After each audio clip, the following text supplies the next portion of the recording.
Welcome to The Ride with Chevy and Nasty. Host Randy Chevrier and Sheldon Napastuk guide you through great stories that spark great conversations. Two really big guys talking a big game. The boys are locked in and ready to go. Welcome to The Ride. Somewhat locked in and somewhat ready to go. I'm Chevy, and one half of The Ride with Chevy and Nasty. And yes, Rubio, it is showtime. I'm Randy Chevrier. My partner tonight, as you know, Sheldon Napastuk, Nasty. He's feeling under the weather. So I'm going to be handling this one mostly solo. Again, for those of you joining us, thank you for being here. And I see that Trey's trying to figure out how to make my head not so big because I look huge. But we're brought to you every week by Performance Freight Management, We Drone Real Estate Media, and YYC Business. Now, when we talk about this show, this is show number 60. So we've been doing this for 60 episodes. We started a year ago, actually tabulating episodes. And on our 60th episode, there are some famous people that played sports. One of them would be Trey. Can you put that slide up for me? I want to know some of the famous number 60. So one of them, a teammate of mine, Shane Bergman, played with him. Well, he played for the Stamps for 5 years. Humongous individual. I'm going to go through another couple of Stampeders for our local guys here. Samir Shaheen, former college teammate of mine, played with the Stamps. He wore number 60 for 5 years. Dan Comiskey, another great teammate. Bruce Coverington, we talked about him. Big Tuna passed away last year, unfortunately. And yours truly, me, Randy Chevrier, actually wore number 60. That was my first number that I wore for the Calgary Stampeders. So number 6, and then Jose Theodore, I believe he split the Hart Trophy with Jerome Ginla. So there's a Calgary connection there as well. They split the Hart Trophy for most valuable player in the NHL. I see a lot of you joining us. So I'm going to give a little quick shout out to Bruno, Daryl. Daryl's in Tennessee. Daryl's flew out to Tennessee. He's got some business out in Tennessee. Shows up to his room tonight, and I think he's in someone else's room. Daryl, we hope that Chris doesn't come back. Just want to know if you're the big spoon or the little spoon tonight. I hope you got your own room. But we're excited. I'm excited to do the show tonight. As always, I miss my buddy. So Sheldon, I know you're listening, and I hope you feel better, because about 2 hours ago we spoke and you were just getting hit with that bug. Thought you'd be able to pull it through, but you're going to sit this one out. You missed the team bus. You watch it from home. But Trey, let's hit the 300-pound poetry. Let's get this rolling in style. And now, 300-pound poetry with Chevy and Nasty. We are the 300-pound poets. We are back on the grind. Like Kelsey and Mahomes, no better duo you'll find. The Bills fought hard, but in the end they were beat. That's 4 in a row at the hands of the Chiefs. But amid much controversy, could the refs be on the fix? Or was it just poor execution that kept the Bills from reaching the stakes? And in the National Conference, the Eagles soared once more as the Commanders' best efforts were not reflected in the score. A replay of the Super Bowl between KC and Philly to suggest that it would be according to some sort of script is just plain silly. With Nasty under the weather, the show is still a go. It's The Ride with Chevy and Nasty. He's here in spirit. But this time, I'm going solo.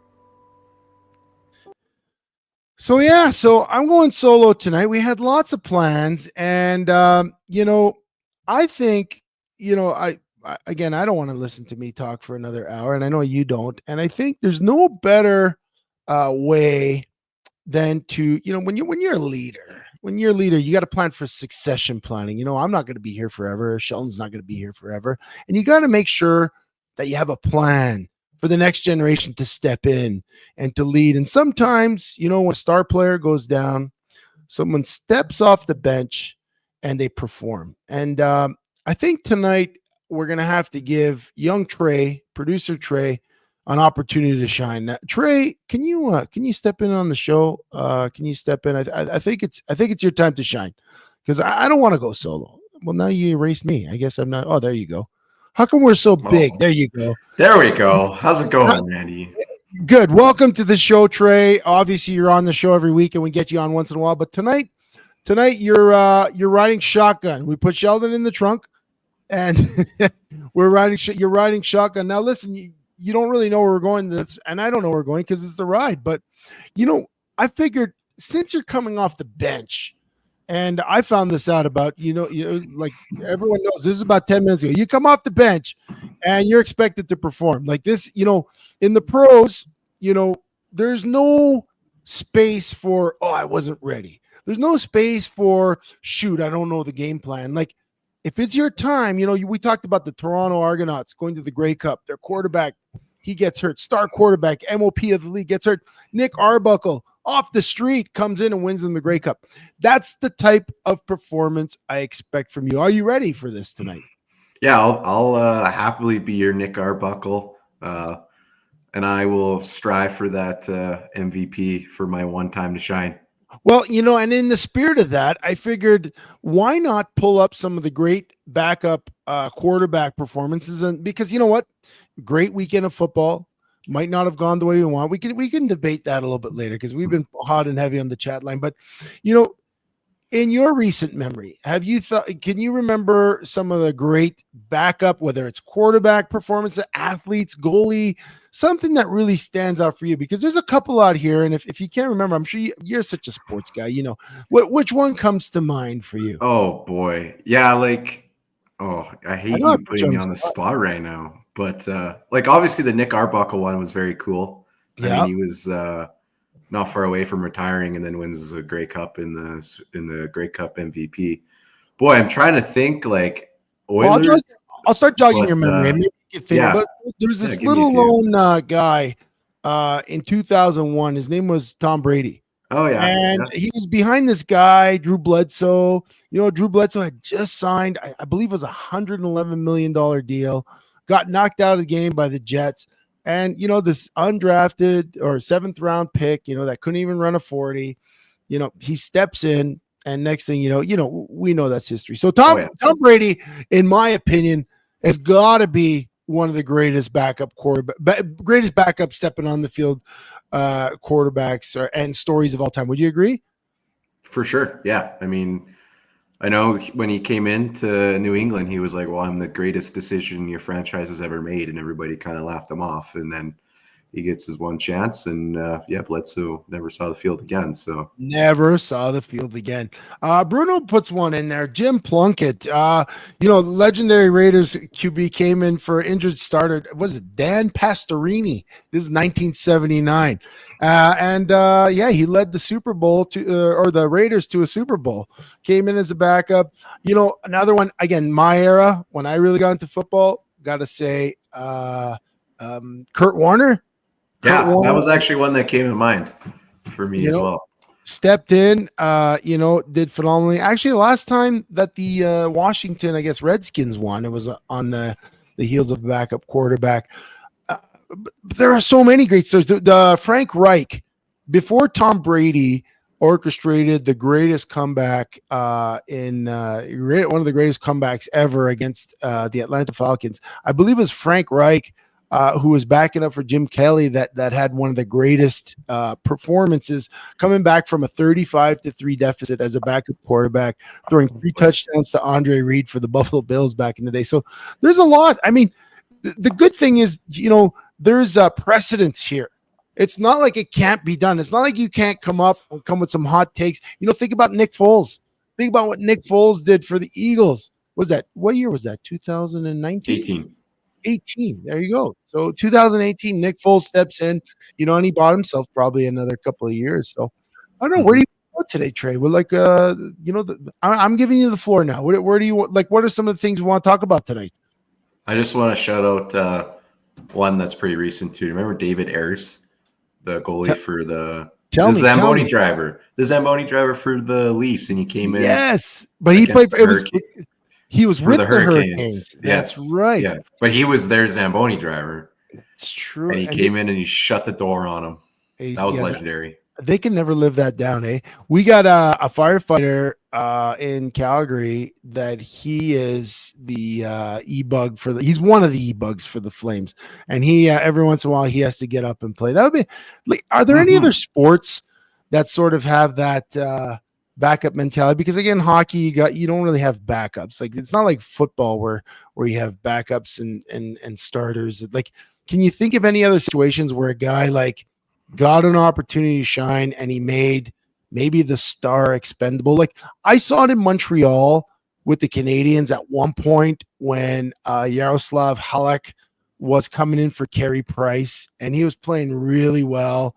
And people thought, oh, maybe we could get rid of Price. But Bob Gainey, who was the GM at the time, he said, no, like you can't get rid of Carey Price. And, to look back now, it was the right decision because Carey Price, except for not winning a Stanley Cup, Hall of Fame numbers, right? So can you think of any others like that? Like, I don't know, what teams you like? Like you're an Oilers guy, you're a Roughriders guy. There's got to be a story in there in the Roughriders where someone stepped off the bench and did something good. And honestly, I've been trying to think the whole time about like a cool Oilers story where like a nobody came in, but nothing's really come to mind. I know there's a couple basketball guys. I remember like for the Lakers a couple years ago, a guy was like a high school teacher and like he comes in and like drops 20 points in the game winner for the Lakers and he signed like a 10-day contract or whatever. And he got his 15 minutes of fame. I know it happens like in the UFC a lot too, where these guys are like Uber drivers and then they get, hey, can you step in tomorrow? We need you to fight. And then they go in and get a big knockout and get the big contract and go on to, do good things in the UFC. But trying to think of some other stories, like the only thing I could think of is little man's. Go ahead. No, I was going to say, another one, I mean, really close to home, Edmonton Eskimos, Toronto Argonauts, Hall of Fame great quarterback, Ricky Ray. He was driving a Frito-Lay truck, and he had played arena football in Sacramento. And that year was 2002. I don't even know who the second string quarterback was in 2002. But Jason Moss was the starter for Edmonton, and Ricky Ray came in, played a few games, and beat him out. And I mean, we know what Ricky Ray became. He became, one of the greatest quarterbacks of all time, and that's where the Frito-Ray moniker came out. You see that a little bit in the CFL, hey? Like, think about Dave Dickinson. Think about think about Doug Flutie, think about Jeff Garcia, and those guys went on to some NFL fame and success. And I guess even Jeff Garcia for the 49ers, right? He was backing up one of the greatest, Steve Young, and he got an opportunity to show. And I'm not sure, but he made Steve Young expendable because he was a starter. So there's quite. And actually, speaking of 49ers, Brock Purdy, how many guys got cut because Brock Purdy, Mr. Irrelevant, showed up and going in. So I'm not saying you're Mr. Irrelevant, but I think you have an opportunity to come in here and do some good things. So listen, you watched the games this weekend. We're going to hit your takes later, but just to give us a little bit of a teaser, where are you standing with the result of the NFL games this weekend? Like we had a really good matchup between the Eagles and the Commanders. And we had like a matchup for the ages that everyone was anticipating between the Bills and the Chiefs. Where are you sitting right now? Are you happy how it ended, or are we going to have a little bit of sauce to the show? No, I think I'll have to add a little sauce to the show. I'm quite frankly a little ticked off. We were this close from a pretty exciting Super Bowl, and now it's like, a rematch 2 years ago. We've already seen this story, and like the only difference maker for me is Saquon being on the Eagles and maybe some slightly better defenses on both sides. But like that, to the average person, it doesn't mean much. I kind of expect the Super Bowl to be one of the worst ones in the last couple of years for sure. But are you going to tune in? Well, of course I'm going to tune in. Of course you are. Of course you are. It's like the Chevy and Nasty. It's like the ride with Chevy and Nasty without Nasty. You're still going to tune in, right? We still got guys here, and we really appreciate you guys tuning in tonight. So listen, we're going to take a break in a minute, but I also want to let you guys know.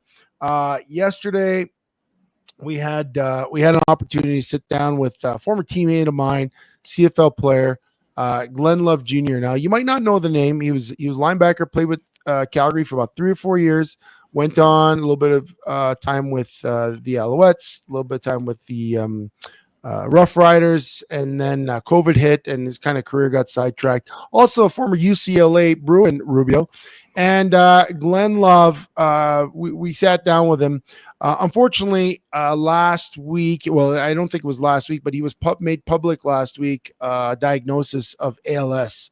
Here's a 35-year-old man trying to transition out of football into another career, doing some great things as a stuntman in Hollywood. And so we had a chance to chat with him and to just get him to tell a story. We want to share like what he's doing. He's got a GoFundMe to help him with his treatments. He's got a 1-year-old daughter. It was a fantastic interview. We're going to drop that. Trey, when do you think we could get that ready? Let's give people an idea when we think we can get it ready. Like, what are you thinking, next week? Yeah, next week, probably Pro Bowl weekend. How about that? In between this week and the Super Bowl week, we'll drop it Pro Bowl weekend. Okay, so we're going to chop it up. We're going to give you something to watch. It's a really great story, really great guy, really compelling stuff. Again, you know, when we do our Tuesday night show, a lot of it's fun. Yeah, sometimes we hit some serious stuff, but when we hit the interviews and we bring people on, we really want to keep to that moniker of great stories, spark great conversations. And it was another one. I thought we've done a few now, and we're going to give you a little sample as we go out to break. But remember, guys, you can follow us on all our social medias at Chevy and Nasty. We're on Facebook, YouTube, Instagram, X. Our show will be and TikTok. Our show will be available tomorrow to download audio file, Spotify, Apple Podcasts, and of course every Friday our episodes get released on YYC Business. So please check them out. A great platform, and if you do have a business, a great platform to check out to amplify your message. So let's go to break. Let's catch a clip of Glenn, and then we'll be back to talk about the games of the weekend. Then I finally found a doctor at UNM Hospital, he's a neurologist, and they're like, hey, like, I was saying they're stressed. I'm like, I don't think it's stress. I've been through all this kind of other stuff. It's probably not that, whatever. Then they leave. Another doctor comes in, Dr. Couchy. He was the head ALS doctor at UNM. Starts doing a test with me, starts, breaking down, like, so, like, what's going on with you? Are you losing weight? No. You're losing strength? Yes. How much are you losing strength with? And where's all the twitching going now? And about that time, my twitching was in both arms and chest and a little bit of my back.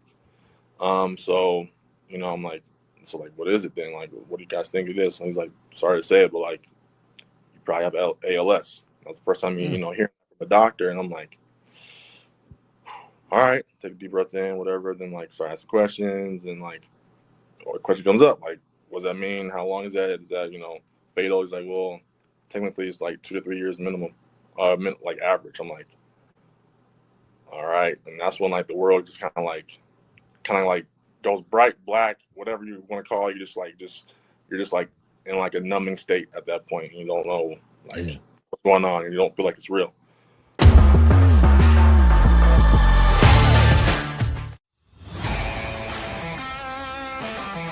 Performance Freight Management is a global logistic freight shipping company that will handle the entire shipping process for any package to any country.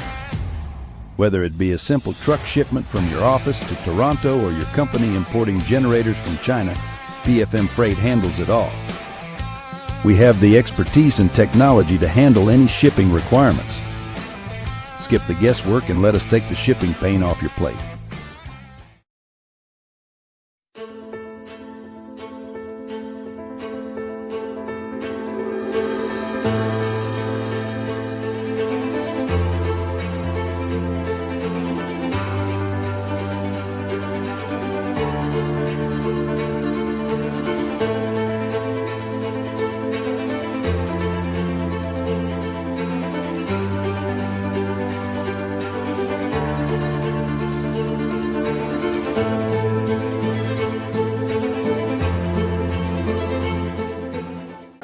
want your business to be known. YYCCalgaryBusiness.ca is Calgary's only online media platform that gets you noticed. Short-form video content is rapidly taking over as the most effective way to engage your audience. Whether you're being interviewed on a vodcast, sharing a sizzle reel, or even hosting your own show, there is one place you can publicize your business. We want to tell your story and introduce you to our network of empowered business owners and leaders right here in Calgary. Isn't it time you took your digital game to 11? Call us or email us now.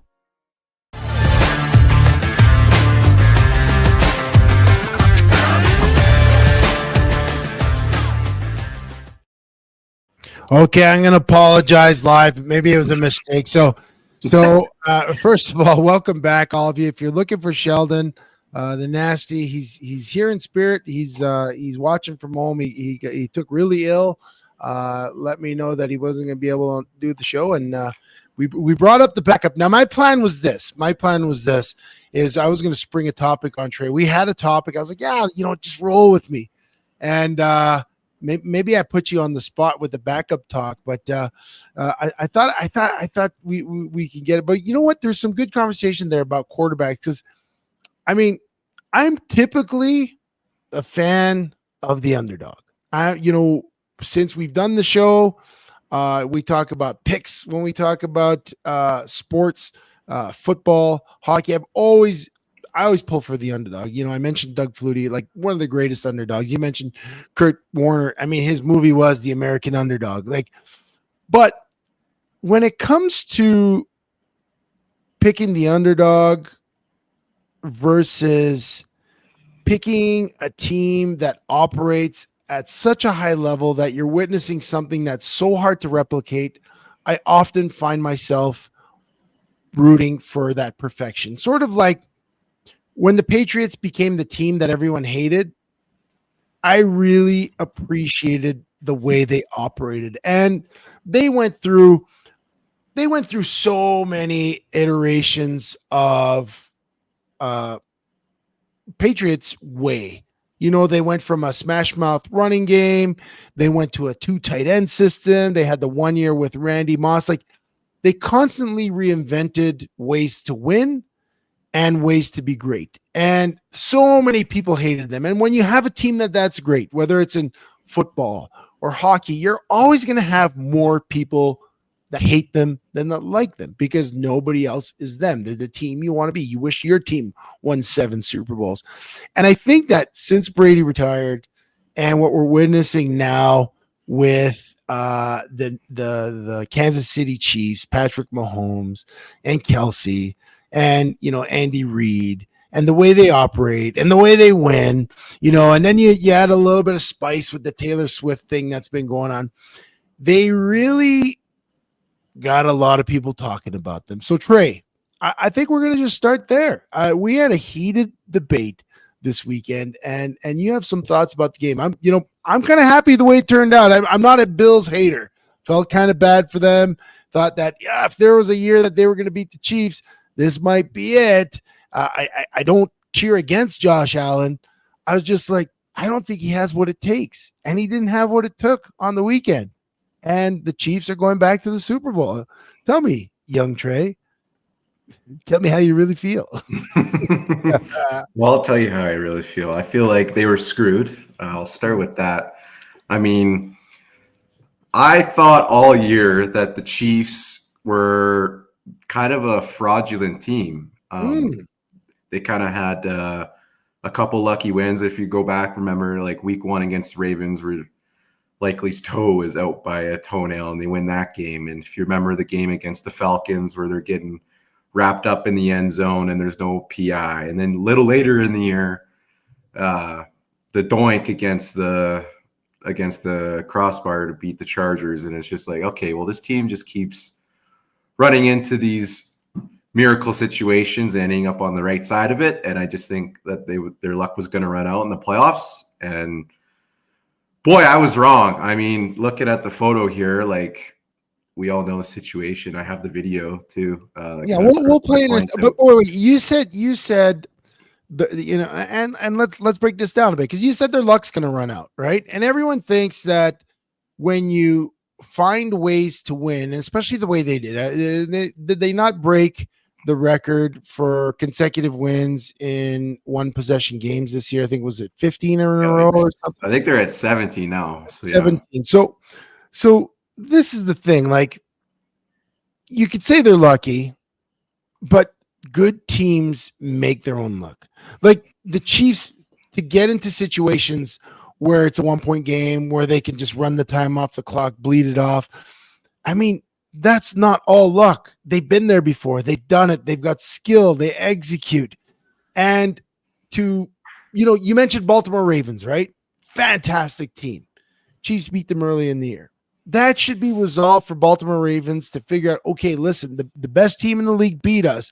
We got to be that much better to beat them. And they didn't even make it to the game. They couldn't even beat the Bills. And so you mentioned all these teams that lost to the Chiefs.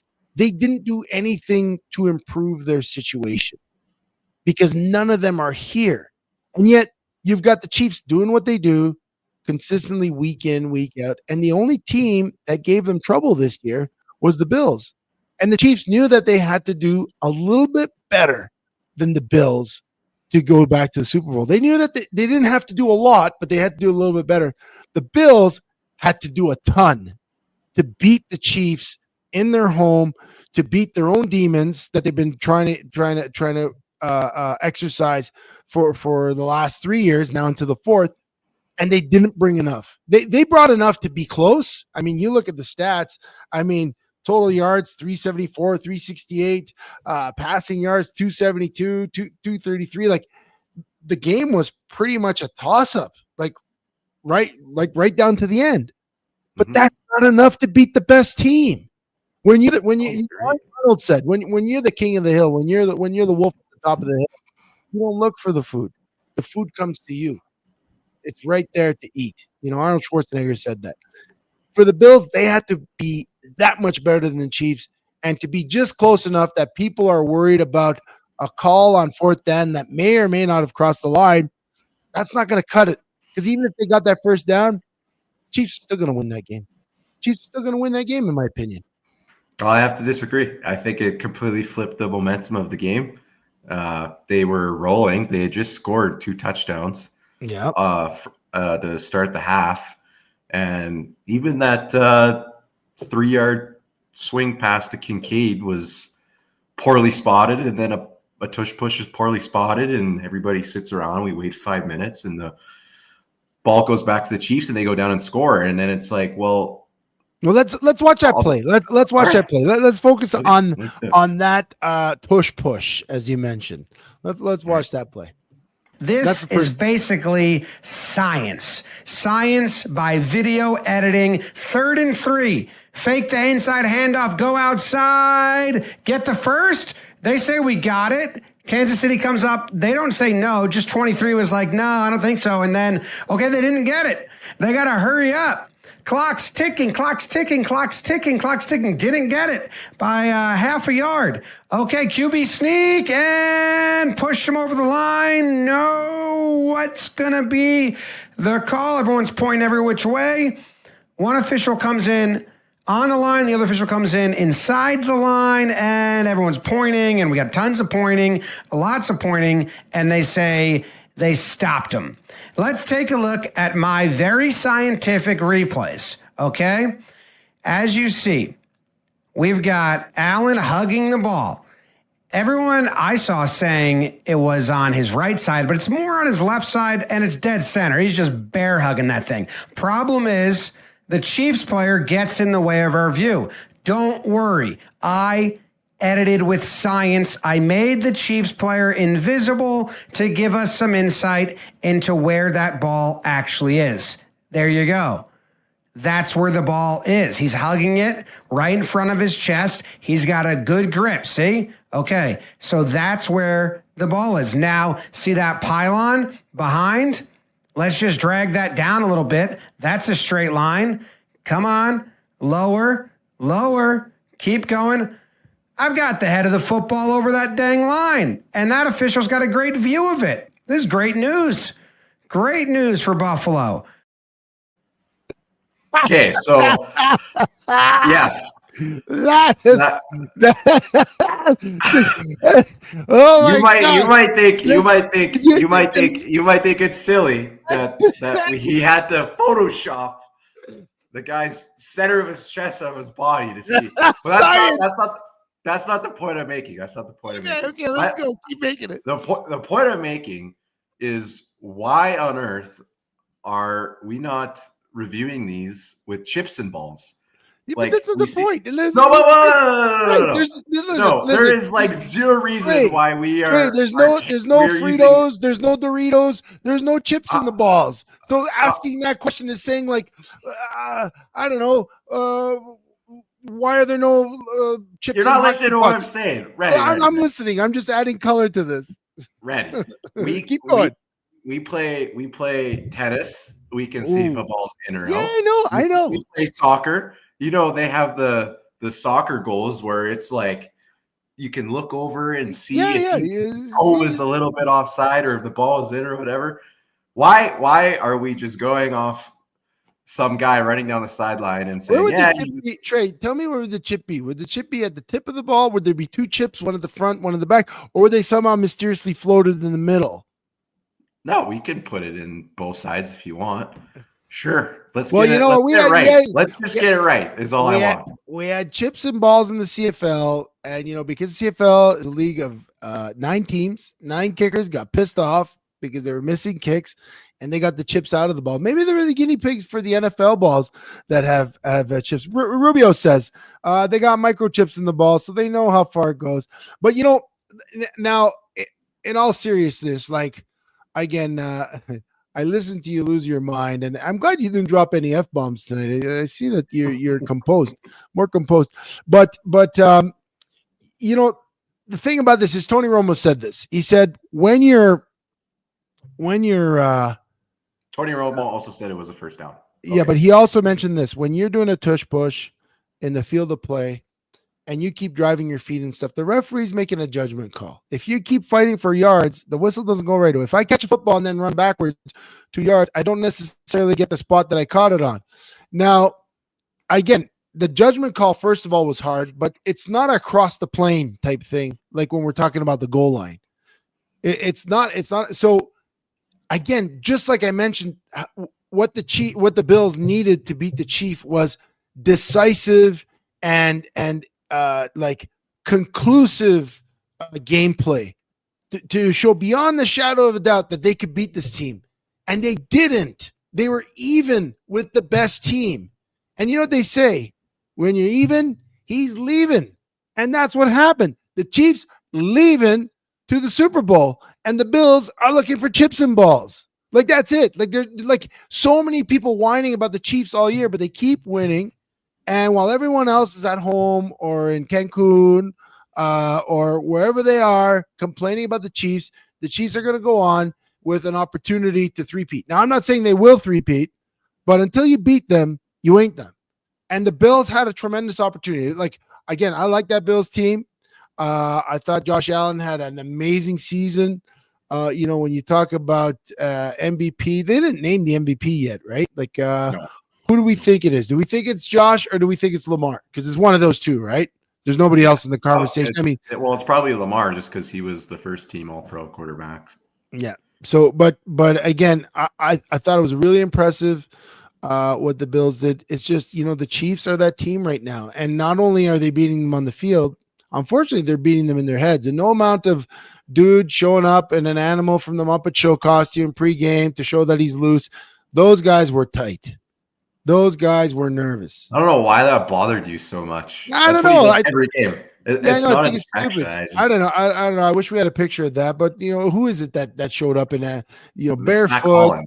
Yeah, Matt he does it Holland. every week.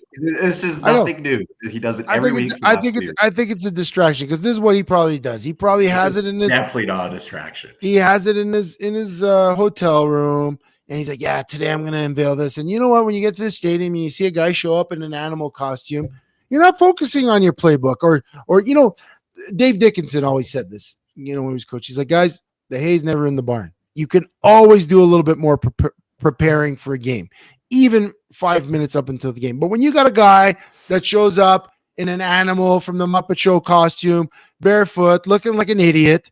Well, where's everyone's eyes going to go?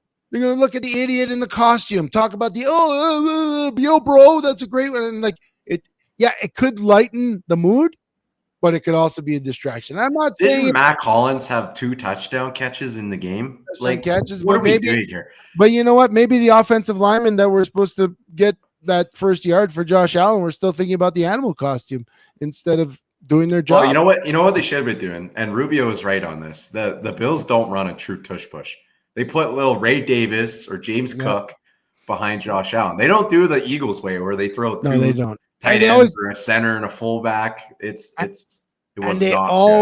always run him to the left, and they knew that. And even Romo and Nance picked up on that. So and me and my buddy picked up on that too. Why are we going over the left guard? So you picked up on it. Romo and Nance picked up on it. Everyone in the stadium knew it. Well, shit. Shame on the Bills for not having anything else besides Josh Allen trying to get behind his guard and tackle and trying to stuff it in. They left it up to a judgment call. A judgment was made, and I think they got it right.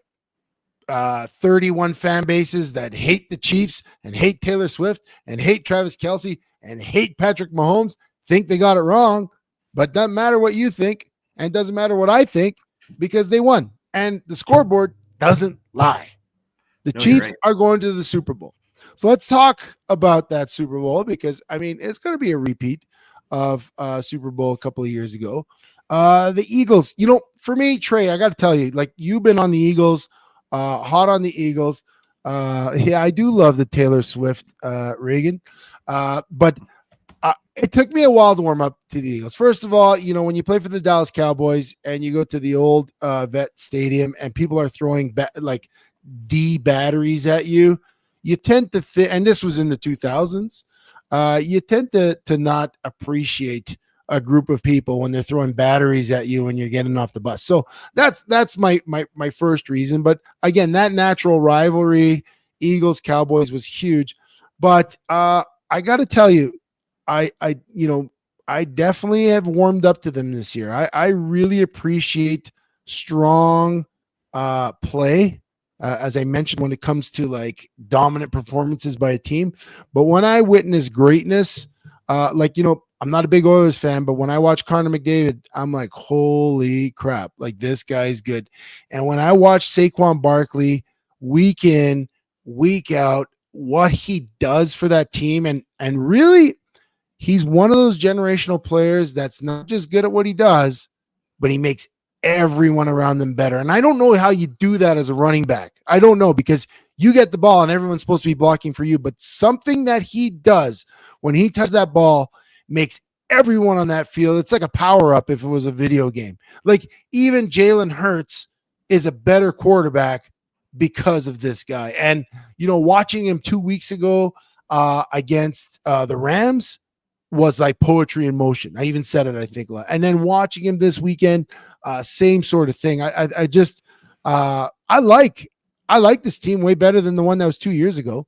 I mean, 14-3 versus 15-2. What do you think? Like, I don't know. There's less similarities between this Eagles team and the Eagles team 2 years ago than the Chiefs team and the Chiefs team 2 years ago. I think that the Eagles are in a lot better position to challenge. Yeah. What do you think?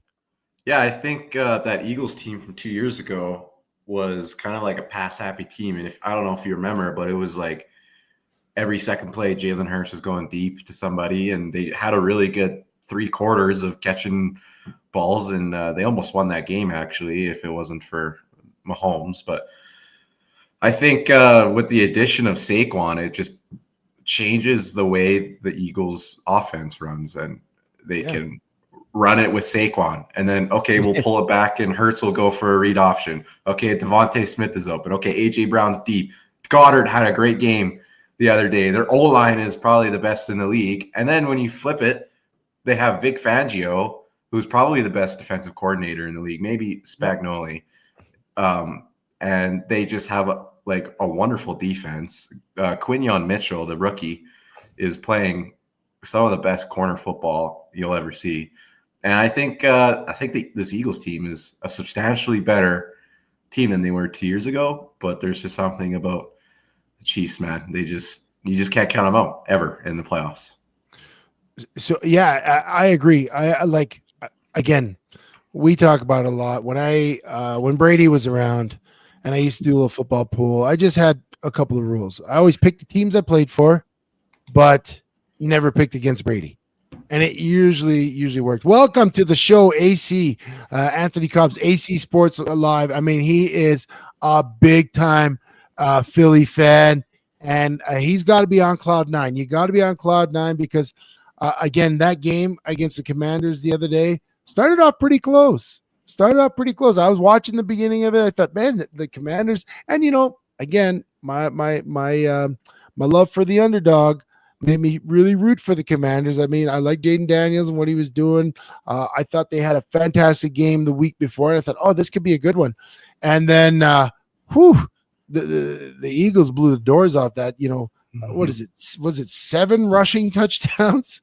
Yeah, I think they each had 3, didn't they? Hurts had 3. Saquon Barkley had 3. But yeah, you mentioned it. AJ Brown and Goddard had great games, like almost 100-yard games. 2 guys, considering you have a 100-yard rusher that scored 3 touchdowns, and then the quarterback scores 3 touchdowns. So yeah, I think it's going to be a good Super Bowl. I don't know, like if I look back at the Super Bowl I wanted to see, maybe I wanted to see the Lions there. I really wanted to see the Lions there. I want to see the Lions have their time. Their fans have been long starving. On the AFC side, could I have seen the Bills? Yeah. But again, I've never bet against the Chiefs. And I think, when we talk about the Super Bowl coming up in 2 weeks, it's going to be fun. And we're not going to do any predictions tonight. I will kind of throw back, and this is before your time, Trey, that Super Bowl between 2 years ago between the Chiefs and the Eagles was basically the return of Chevy and Nasty. That was our first season 0, episode 1, I believe, was a Super Bowl preview.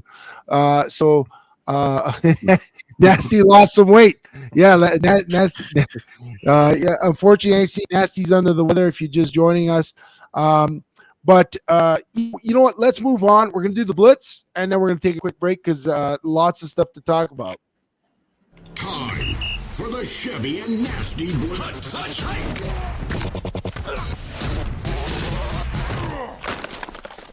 I'm going to ask you the Blitz question, okay? A lot of coaching changes in the NFL. We've been talking about it the last couple of weeks. Last week, pretty much after we come off the air, Dallas Cowboys hire Brian Schottenheimer, Raiders, Pete Carroll. Both questionable hires. And then who do we have on the bottom there? The coach of the Jags, Kellen, what's his name? Liam Cohen. Liam Cohen. We won't approach that one right now. But between the Raiders, who went old school, and the Cowboys, who went completely not unknown, but really untested, who made the worst choice here, Trey? I gotta go with the Raiders. I know. And you know what I should say? For about 10 years, I loved Pete Carroll, and he did bring us a Super Bowl in Seattle. I'm a Seahawks fan, and so I do have a soft spot for Pete. But when he was out last year, like he's 74. Bye. You had a great career. You won a Super Bowl. You won a national championship. But it's time to go to the retirement home, or we got to change your diaper, Pete. But you got Bill Belichick. You got Bill Belichick in college with a 24-year-old girlfriend, and they're pinning all his hopes on a national championship. He's like 100 years old. No, they're not pinning their hopes on a national championship at UNC. Well, he's going to revive them. You got Andy Reid. Andy Reid's about as old as oh, he's older than Andy Reid by like 10 years. Okay, well, he's going to be the oldest coach ever by week 5 next year, ever. Okay, so you're saying that Pete Carroll has some pedigree, who knows how to build. He doesn't need to be the X's and O's guy. He just needs to assemble the staff that puts it together. He's a smart guy. I mean, I wasn't even a Seahawks fan, and I loved what he did. Like, they were consistent year in, year out, and that was because he was at the top. Now you go to Dallas, Brian Schottenheimer. Let's pull up Brian Schottenheimer's record here. So with the Washington Redskins, before the quarterback's coach, 28th ranked offense, San Diego Chargers. What is it? Only years of Drew Brees' career where he didn't look like a Hall of Fame level. New York Giants or Jets. Wasted some of the NFL's best defenses with Mark Sanchez. St. Louis Rams. I mean, go down. There's not a success story there. Most recently, Jacksonville Jaguars. Trevor Lawrence. I mean, they ruined him under Urban Meyer. And then I just heard today that as their defensive coordinator, special teams coordinator, they hired the guy that the 49ers demoted from defensive coordinator this year. It doesn't look good for the Cowboys. And you're telling me that Pete Carroll is a worse hire than this. I love the Cowboys. Jared Jones was my dud a few weeks ago for what he did for Cooper Rush. He may as well be my dud tonight for the hiring that he pulled, because he even went on and said, I'm hiring a guy that makes me feel comfortable. And I don't know, sometimes you got to hire someone that maybe makes you feel uncomfortable. No, I thought he said he hired somebody who made him uncomfortable. Yeah, well, I don't know. Because it was somebody who had never been a head coach before. He was just like an OC and stuff. But I think here's why I think Pete's worse. You've been saying in the group chats that Pete Carroll is there to, and maybe Tom Brady had his hand in the cookie jar looking for Ben Johnson, and they're saying that Tom Brady is the only guy making decisions out there. But continue. So maybe he missed out on Ben Johnson, and so now he needs a big name, and Pete Carroll is probably the only big name left. But you have been saying in the group chat that Pete Carroll is going to be there to set the standard and set the culture. Well, so what? They're going to suck for 4 years still, even if they get a new quarterback and they have new defense and whatever. And then he's going to be 80. Like, he's going to be like older than a person should be living. I'm sorry. Like, the only reason they're going to suck, he's going to hand the reins to somebody. And that person's going to be 35 years old, and they're going to set a new standard, new culture, and all of Pete. Like, you just wasted 4 years of Pete Carroll. The only thing I'm going to concede to you is this: the reason they're going to suck is the reason everyone else in that division is going to suck. You know why? Because they're playing in the same division as the Chiefs. That's the only reason they're going to suck. Yeah.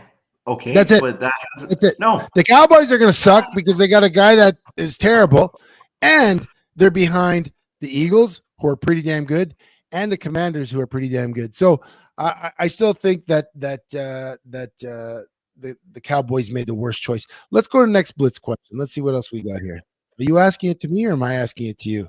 Oh, you ask it to me, and we can go bounce off each other.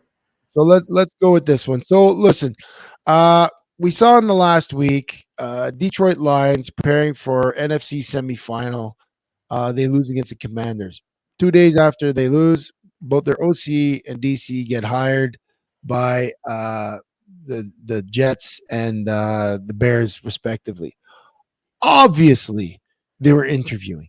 Obviously, they were hiring staff. Do you think that the NFL has to put a hiring freeze on coaches and coaching movement until after the Super Bowl? Because it's ridiculous. I mean, I said it last week when Detroit lost their OC, I'll say it even doubly. I'd be pissed off if I'm Lions fans at those coaches.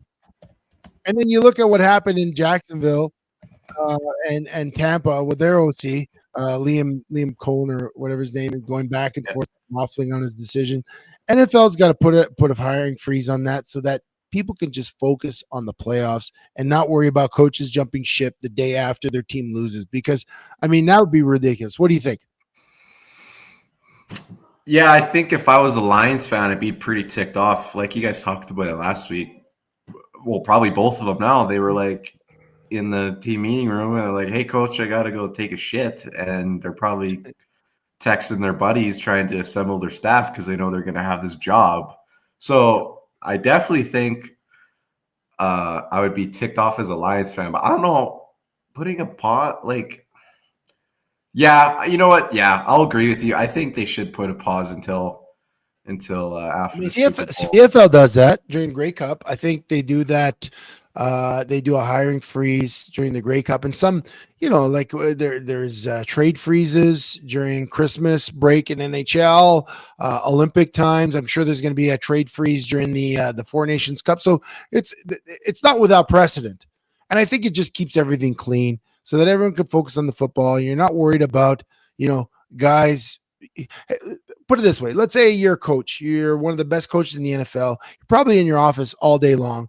Players can come in, hey, coach, I don't understand this blocking scheme. Can you explain to me? Let's watch film, blah, blah, blah. Then this week before the Commanders game, your Detroit Lions, offensive lineman, running back, and you go to coach's office and you're like, oh, coach is not here. I'll ask him tomorrow. Right? You know what I mean? Just a little thing could affect that, right? And I think just for the integrity of the game, especially the integrity of the game, you put a hiring freeze on that so no one's tampering, no one's talking, and you just wait till after. Listen, guys, we're going to take a break. Again, thank you for showing up. Nasty, we miss you out here. We hope you're feeling better. We hope you're still hanging out with us, and if you're not, that you're getting some rest. All of you guys that join us every week, 10:30 p.m. Mountain Standard Time, we really appreciate you. Please continue to like, follow, subscribe at Chevy and Nasty, Facebook, Twitter, YouTube, Instagram, all the places where you can find social media. And again, tomorrow morning, this will be available for download. So if you got to go to bed now, just pick it up tomorrow where you left off. And of course, YouTube. We'll take a quick break and then we'll get back. We're going to wrap up for the last few minutes of the show. Performance Freight Management is a global logistic freight shipping company that will handle the entire shipping process for any package to any country. Whether it be a simple truck shipment from your office to Toronto or your company importing generators from China, PFM Freight handles it all. We have the expertise and technology to handle any shipping requirements. Skip the guesswork and let us take the shipping pain off your plate.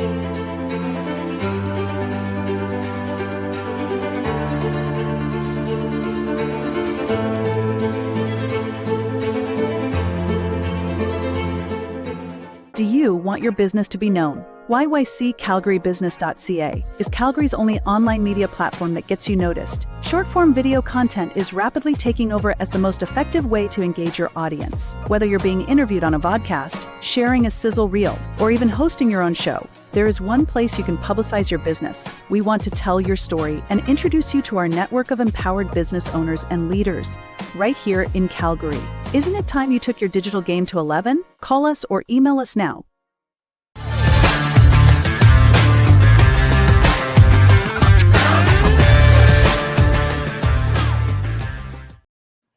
All right, we're back. It's a ride with Chevy and Nasty. For those of you still with us, Nasty is not here. For those of you just joining us, not feeling well tonight. We gave him the night off. We kept him back at hometown, and we called Trey up off the bench. Trey, first of all, let me tell you, you're doing a fantastic job. Not only are you producing the show, putting up the comments, you're focusing on a bunch of stuff, and yeah, I'm hitting you with some hard and heavy stuff tonight. So as always, Jerry should run the offense. Yeah, we're talking about the Cowboys. I don't know if Jerry could run the offense. But hey, you know what? We talk about Jerry Jones and we talk about Landman. I don't know. Did you see the episode where Jerry Jones appeared? Oh yeah, I finished the whole season. Yeah, and he mentioned that scene. There's a scene where he's in the hospital visiting. Gosh, I can't even remember the character's name. Monty. Yeah, visiting Monty in the hospital after a heart attack. And he talks about his time with the Cowboys and how he made his money in gas in California, and then he bought the Cowboys so that he could be close. And I thought that was some real profound stuff. And I'm wondering if that was authentically his words or if it was written for him. But God, that was a good scene because being a sports fan and actually, in fact, having I mean, I don't have a current, but I did have a relationship with Jerry Jones. Man, I really appreciated that, with especially for someone that's always trying to engage with his kids. I mean, you don't have kids yet. You probably don't understand that, but you also have a dad that did, dines and dashes on you. So, but yeah, I really appreciated that scene, and it kind of wraps up some of the stuff where, Jerry Jones is doing what Jerry wants to do. His family's involved as intently as he is, and yeah, when they're making decisions that work for them. Are they necessarily always the best decisions? I don't know, but it sure is interesting when it comes to the Cowboys. It's never a dull moment with them, right? Nope. They never suck so bad that you say they're the worst team, like historically, like the Cleveland Browns, have been, or even the Bengals, prior to this kind of generation. They've never been like that. They're always just good enough that they give you the hope, right? And they say it's the hope that kills. It's the hope that kills. But you know what? Jerry won't make my studs and duds list this year. We already talked to him, but we do have to get to studs and duds. So let's cue the music. Studs and duds. I'm reading Daryl's comment now. And it's, the worst thing is when you move on from a topic and then you read a comment from the past topic and you just got to put it up. It's terrible for as a producer too, because I'm like, well, do I put it on or not? Well, I called back to it. So, but okay, we're going to move on to studs and duds. Listen, my stud for the week, staying in the same conference as the Raiders and the Chiefs, the Denver Broncos. Read that. The Denver Broncos have committed to provide 15,000 new helmets free to every high school program in Colorado. Like, how unbelievable is that? And then think about, there are 15,000 high school players in Colorado. That's ridiculous. I guess so. That is ridiculous. Good for them. Good on the Denver Broncos. I mean, I know that in the CFL, the money that flows in and out is not the same as the NFL, but when you see things like this, and throughout the year we've seen some of the players that have foundations, like I've mentioned Baker Mayfield a few times, where he provided equipment to that one Florida team that wound up, I think they wound up winning their state championship. And when you see things like this, especially football, it's one of those sports that caters to sometimes a more inner city demographic, sometimes people that don't have means to play the more expensive sports like hockey and so on and so forth. And to see like acts of philanthropy like that, that's pretty cool, because helmets are damn expensive. I coach minor football, and here with the Mavericks, and getting even 7 new helmets in a year is like very expensive. Like a helmet is almost like $500. So to that, and we don't, the kids pay a very small fee for registration for football, and those helmets are a huge expense. So to get 15,000 helmets donated, that's pretty big. So what is this? Regan says the Los Angeles Chargers should donate 15,000 pairs of gloves and hold trials for new receivers. Oh, we got a disgruntled Chargers. That's my buddy Reagan. So awesome, Reagan. Well, thanks and welcome to the show. We're giving. I hope your buddy Trey is doing you proud. He's doing us proud here, and I hope you guys appreciate that. If Trey wasn't here, you'd hear me speaking the whole night. But my dud, and we're going to go a little bit of overtime, not too much. My dud of the night is the Lakeland College. I guess the story coming out of Lakeland College, where the Rustlers women's basketball team has to forfeit the 24-25 season. The ACAC forces the team to forfeit. Trey, can you give us a brief rundown of what's going on and where this is going? Because this is eerily similar to a story we did last year, where Simon Fraser dropped their football team, and unfortunately it never got revived. Looks like there's hope here, but tell us a little bit about what's going on, because this is close to home for you, and it's my dud of the week. So give us a little background. Yeah, so I played in the ACA for SAIT for 2 years, so I follow their Instagram and came across that exact same post that the Lakeland College Rustlers had forfeited their women's basketball team for the year, and I thought that was weird. And so I did a little digging and on Twitter and Facebook and Instagram, and came across some posts that brought me up to speed. And so basically, my understanding is that the girls were running lines at practice at the start of the season. They had forgot their jersey bags, I believe, for practice. And so that was like a rule that the team had put in place. So they all agreed to run, and they started running. And I don't know how long they were running for, but one of the girls fell down and, not doing well after a bunch of running. And I guess they stopped the practice and took the girl away and took her to the hospital or whatever. And the team, the coaches never really thought anything of it. And then 2 weeks later, this girl quits the team, and the ACAC had suspended the head coach, who is, I believe his name is Chris King. He had been there for 17 years. And they won national championships last year. They won the ACAC and the CCAA. So quite a successful coach. He's been bringing in people from the States to stay for 5 years, which is like kind of unheard of in Canada. And so when these girls found out that their coach had been removed, there was an investigation. And I guess the Lakeland College and the ACAC didn't really investigate the players about the situation. Or you mean interview them, right? Like they didn't interview them and and they didn't really have a full understanding, I guess, of what had happened. And so basically they were about ready to go on a road trip in November, late November-ish, to Medicine Hat, which from Lloydminster is like a 5-6 hour bus ride. And they were informed that their coach had been let go after this investigation, and they were just expected to get on this bus and go to Medicine Hat without a hitch. And obviously the girls and the coaches the assistant coaches were distraught, and they didn't really understand why, and they were kind of just left in the dark. No one had told them anything, and nobody had been interviewed or anything like that. So they decided, we're not getting on this bus. We're not going. And so they forfeited the 2 games against Medicine Hat. At the time, they were undefeated too this year. They hadn't lost a game. So at that point,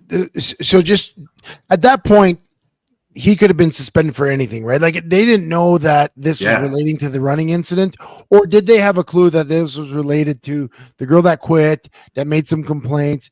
Because again, I just kind of playing devil's advocate, if you don't know what your coach is being suspended for, it could be anything. I mean, like, for instance, and what I'm saying is, like, let's say he was in the office and he was accused of, I don't know, sexual harassment by a secretary, and the players would never know about that, but he was released because of that.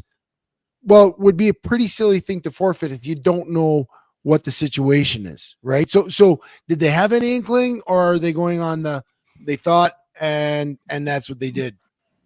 I can't speak for the team. I have no idea if they knew if that was why he was suspended or not. I would have to assume no, just because the situation was so minor that, like, they hadn't even been interviewed. So at the time, so like they had probably, like I said, I can't speak for the team, but they probably had no clue why they were being sent to Medicine Hat with no coach. So when did it all come out? When did it all come out that was the reason that this action took place, and then again that they're basically forfeiting their season? What was kind of like what's going on now? So that was in November, late November, and then he was like officially fired in December 5th, I believe. And like the ACAC never made a post about why he was being suspended, and so I think there was a bunch of rumors going on at the time that, like, it made it sound like he had done something bad, like maybe sexually harassed somebody or something like that. And the rumors fly, right? Yeah, rumors fly fast. And it was like, no. This guy is as professional as it gets, and he's being screwed over, and these girls deserve better. And so they started the petition or the hashtag no king, no ring. And so these girls took like Post-it notes and started slapping them everywhere across the school. They said thousands, no king, no ring. And they had like this petition going to get their coach back. And so I don't really know what happened between over the Christmas break and now, but I know that they had like put in a petition. If I pull up the article, I maybe should, but they put in a petition to continue their season under like, and the reasoning was like an act of God or something is the reason why they had to forfeit these games. And so they should be allowed to continue. And the ACC shut it down. And they said, nope, you guys are going to have to forfeit your season. You can't find a coach. You girls won't play. You're done. And so these girls, they do get their scholarship from what I understand, but they are losing a year eligibility. Well, and that's the thing. When we, again, to bring it back to the topic we talked about a couple of years ago, and again, if you guys haven't caught this one, I do believe it's on our YouTube channel, but you know, when Simon Fraser dropped the program, much like this, you know, in the longer term for Simon Fraser, you got guys that made a choice to go to that college to be student athletes, to play football, and Simon Fraser gave scholarships. But even in the immediacy of that year, for players at the end of their tenure, there's nowhere for them to go to continue doing what they love, right?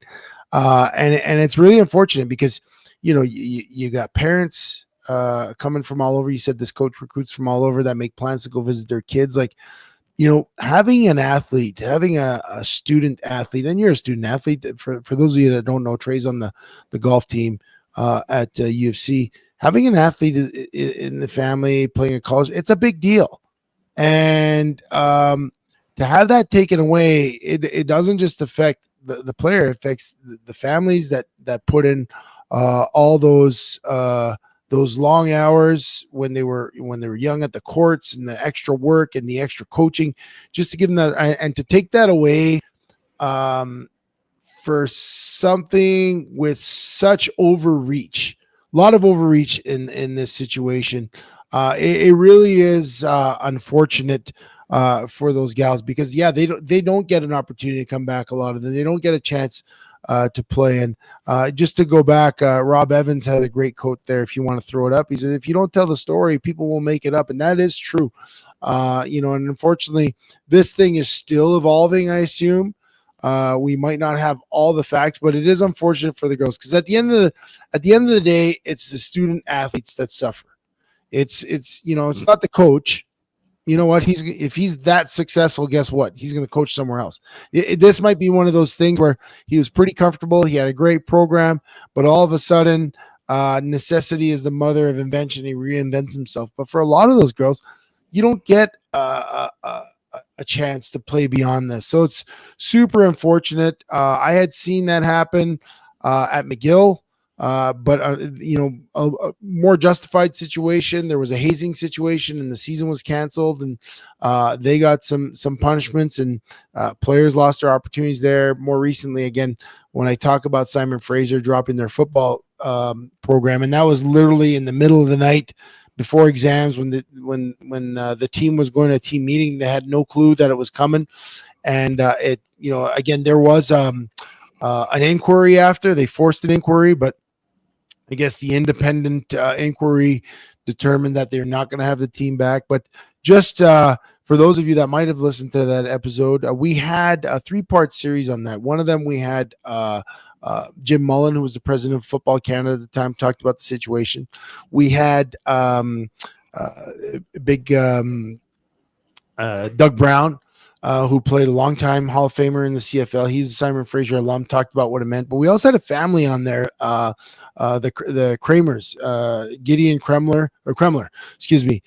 Gideon and his mom came on, and they had 3 kids go through that Simon Fraser program and talk about what it meant to them. And I can imagine that for these girls at Lakeland, very much the same, a lot of pride in the program, and to have that ripped away is tough. But as a side note and a little aside, Gideon, I just found out recently, who, you know, once his season was ended at Simon Fraser, He went to BC Junior League to play because he didn't wind up on a CIS or whatever U Sports roster. He didn't kind of change schools. He stayed at the same school and just completed his studies and played junior.